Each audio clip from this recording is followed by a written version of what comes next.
নবী সাল্লাল্লাহু আলাইহি ওয়াসাল্লাম একদিন ঘুম থেকে উঠলেন ভয়ে পেয়ে, আতঙ্কিত হয়ে। নবীজি ভয়ে পেয়ে আতঙ্কিত হয়ে ঘুম থেকে উঠে বলছেন, লা ইলাহা ইল্লাল্লাহ, লা ইলাহা ইল্লাল্লাহ, ওয়াইলুল লিল আরব, ওয়াইলুল লিল আরব মিন শাররি ক্বাদ ইকতারাব।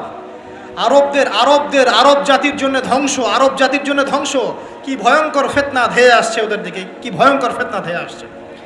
এবং তিনি হাতের ইশারা করে দেখালেন এইভাবে যে আজকে, নবীজি বলছেন 1400 বছর আগের কথা, 1445 বছর আগের কথা, 1445 বছর আগে নবীজি বলেছেন আজকে, ওই সময় আজকে ইয়াজুজ আর মাজুজের যে দেয়ালের কথা মনে আছে?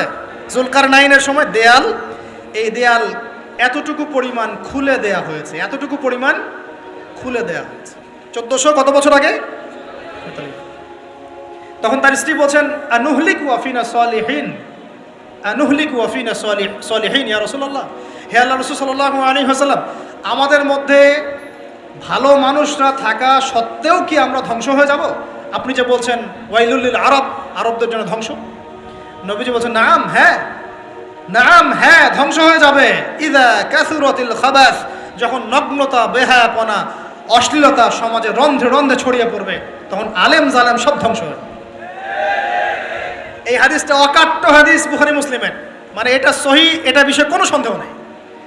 তাহলে নবীজি 1445 বছর আগে বলছেন যে আরবদের জন্য ধ্বংস ধেয়ে আসছে, এবং দেয়াল এভাবে খুলে দেয়া হয়েছে। কাদের দেয়াল? ইয়াজুজ আর মাজুজ। আর ইয়াজুজ আর মাজুজের সাথে আরবদের ধ্বংসকে সম্পর্কিত করা হলো না? ইয়াজুজ আর মাজুজের সাথে আরবদের ধ্বংসকে সম্পৃক্ত করা হলো এবং বেহায়াপনাকে সম্পৃক্ত করা হলো, তাই না? বুঝতে পারছেন? আরব জাতির ধ্বংসের সাথে ইয়াজুজ মাজুজকে কানেক্টেড করা হলো এবং অশ্লীলতাকে, কি বলেন, অশ্লীলতাকে কানেক্টেড করা হলো।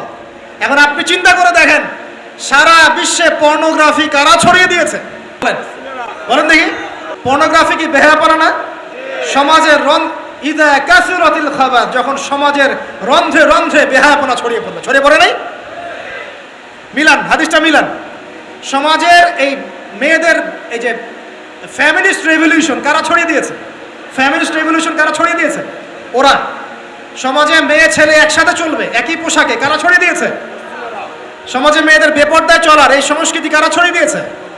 মাদক আর সুদের সংস্কৃতি কারা ছড়িয়ে দিয়েছে? জেনা, ব্যভিচার, পর্নোগ্রাফি, এগুলো কারা ছড়িয়ে দিয়েছে?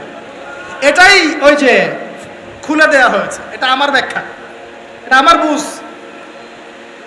পৃথিবীর এমন কোন রাষ্ট্র বাকি রাখে নাই তারা এগুলো ছড়াতে, এমন কোন রাষ্ট্র বাকি নাই। তাহলে